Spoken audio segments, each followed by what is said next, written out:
시작해도 되겠습니까?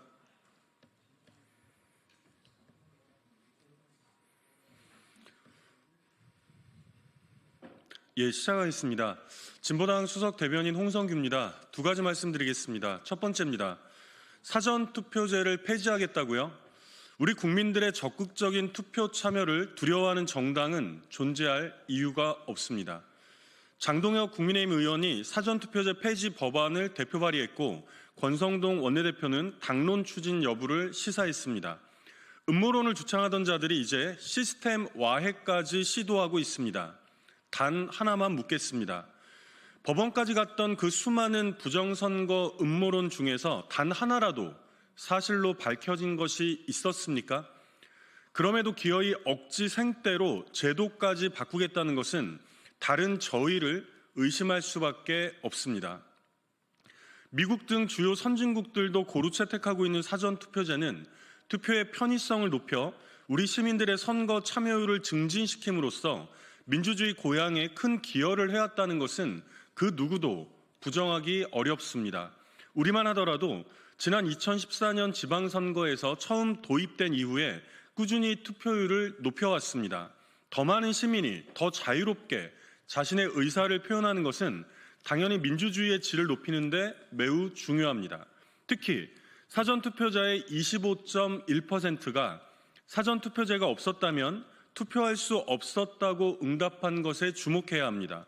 이는 국민의힘에서 주장하듯 본투표를 연장한다고 해서 해소될 수 있는 문제가 아닙니다. 결국 국민의힘에서 사전투표제를 없애겠다는 그 숨은 의도는 어떻게든 투표율을 낮추고 싶다는 그야말로 더러운 수작일 수밖에 없습니다.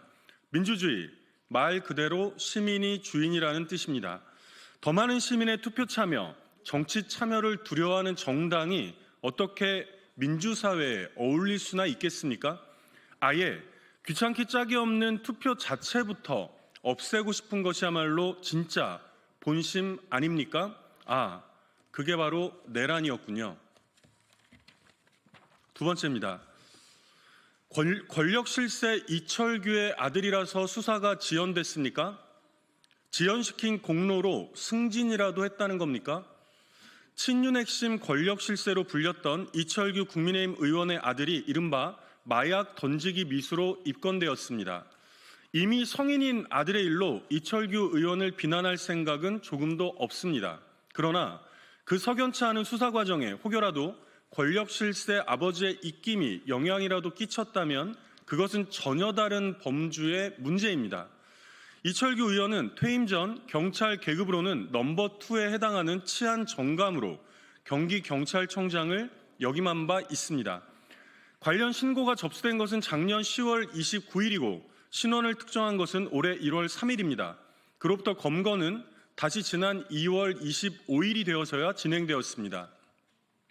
피의자를 특정하는 데 약 2달이 걸린 것이야 그렇다고 치더라도 이후 특정된 피의자를 검거하는 데 다시 50여일이 걸린 것은 누가 봐도 수상합니다. 심지어 피의자는 이전에도 대마 흡입으로 불기소된 전력까지 있지 않았습니까? 투약 검사가 필수적인 마약 수사에서 시간이 중요하다는 것은 상식입니다. 최초 신고 이후 넉 달 만에 체포되어 간이시약 검사를 받은 이철규 의원의 아들은 결국 음성이 나왔고 경찰은 국립과학수사연구원의 정밀 감정을 의뢰할 수밖에 없었습니다. 권력 실세 국회의원의 아들이라서 수사가 질질 늘어지기라도 한 것입니까? 철저한 감찰이 필요합니다. 언론에 보도되기 전까지 아들의 입건 사실을 몰랐다는 이철규 의원의 말도 이전 전력과 기록이 있었음에도 검거 전까지 가족 사항을 전혀 몰랐다는 검찰의 변명도 모두 다 믿기 어렵기는 마찬가지입니다. 여기에 이 수사를 담당했던 경찰은 3년 전 비위행위로 견책 징계를 받았음에도 최근에 이른바 윤석열 경찰 라인 일제 승진 때 총경으로 승진까지 했습니다. 수사를 지연시킨 공로에 대한 대가라도 받은 겁니까? 누가 봐도 온통 검은 연기로 가득합니다. 구질구질하고 더러운 의혹들에 대한 철저한 감찰이 시급합니다. 이상입니다.